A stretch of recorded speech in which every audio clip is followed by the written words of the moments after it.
Méditons avec le pasteur Ertis. Méditons avec le pasteur Ertis. Je vous salue dans le puissant nom de notre Seigneur et Sauveur Jésus-Christ. Nous sommes le 7 juin 2019 et nous allons méditer sur Romains 7, 14 à 25 où il y a conflit de deux natures dans l'homme. Prions d'abord.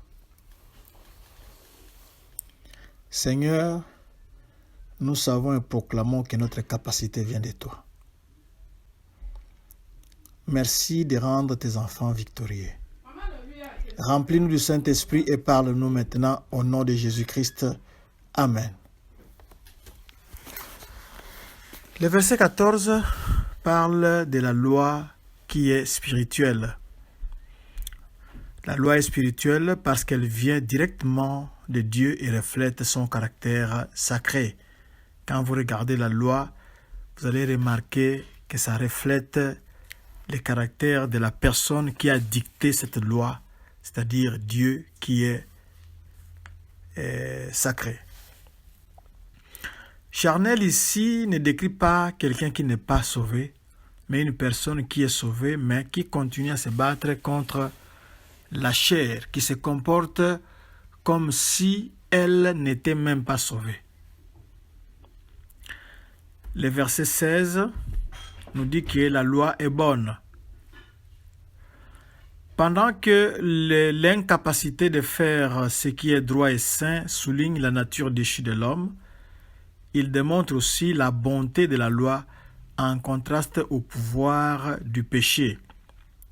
C'est-à-dire que dans l'homme, il y a deux capacités qui sont, dans les chrétiens plutôt, il y a deux capacités qui sont en guerre. Nous pouvons consulter Galates 5, 17 qui nous en parle clairement. Au verset 17, les péchés qui habitent en moi. Paul ne parle pas du conflit entre le mal qui est dans le monde, mais du mal domicilié dans la personne. Le mal qui est dans le propre corps de la personne, à l'intérieur de la personne. Versets 18 à 20. Je fais ce que je ne veux pas. Paul a failli faire seulement le bien. Il n'est pas parvenu à faire seulement le bien. Il ne pouvait pas complètement remplir les conditions de la sainte loi de Dieu. Vous savez qu'avec la loi, il y a 10 commandements par exemple. Quand vous ôtez un commandement, vous dites non, je peux avoir 9 sur 10. Non. Dans la mathématique divine, quand vous faites 10 moins 1, le résultat c'est 0. Donc vous avez failli partout. Vous avez brisé toute la loi. Alors, Paul ne parvient pas à faire complètement le bien. Il ne parvient pas à remplir toutes les conditions de la sainte loi de Dieu. Parce qu'en lui-même, il n'a pas cette capacité.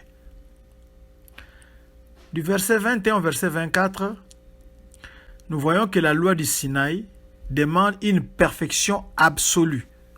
D'après Jacques 2, 10, la loi du péché et de la mort vient dans les gens quand Adam tomba dans le péché et plaça l'humanité entière sous cette loi du péché. Celle-ci combat la loi de Dieu.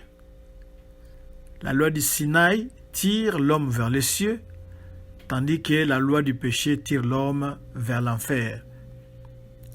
Les deux lois sont en lutte, comme nous l'avons dit au début de notre méditation. Les deux lois sont en train de combattre sur le même terrain qui est la personne humaine, qui est le chrétien. Le verset 25, comme la vie éternelle est au travers de Jésus-Christ notre Seigneur, s'échapper de la chair passe aussi par lui.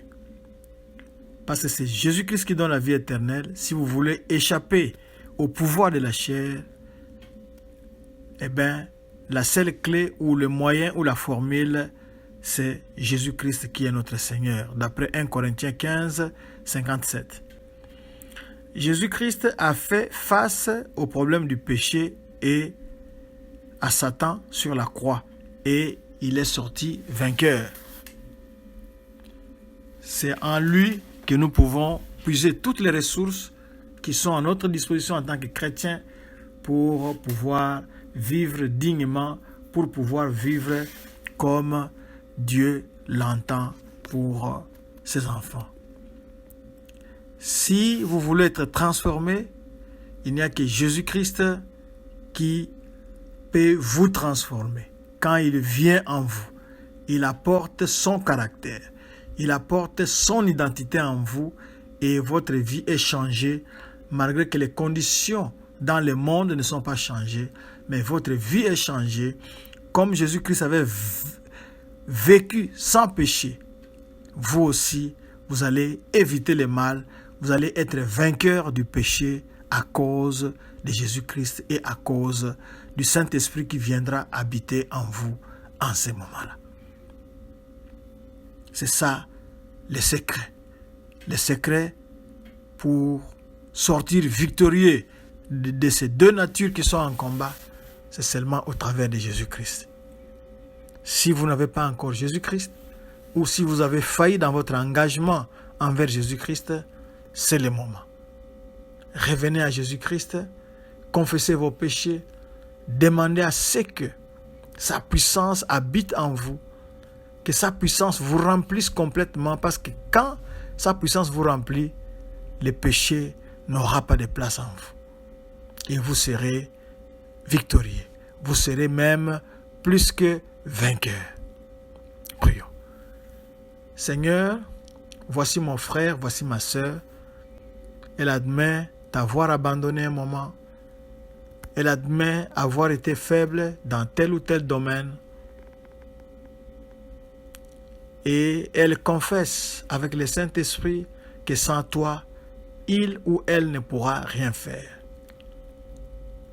Laisse que tu la pardonnes, que tu la laves, que tu les laves avec le sang de Jésus, mais que le Saint-Esprit les remplisse de nouveau pour que tu puisses agir puissamment dans leur vie, pour qu'ils soient un puissant témoignage dans ce monde. Merci de l'avoir fait. Merci de nous avoir parlé. Nous bénissons ton Saint-Nom. Amen. Si vous voulez retrouver cette méditation, allez dans www.églisedoxadeo.com, cliquez dans Sermons, cliquez ensuite dans le blog, vous retrouverez la méditation et d'autres ressources. Que Dieu vous bénisse.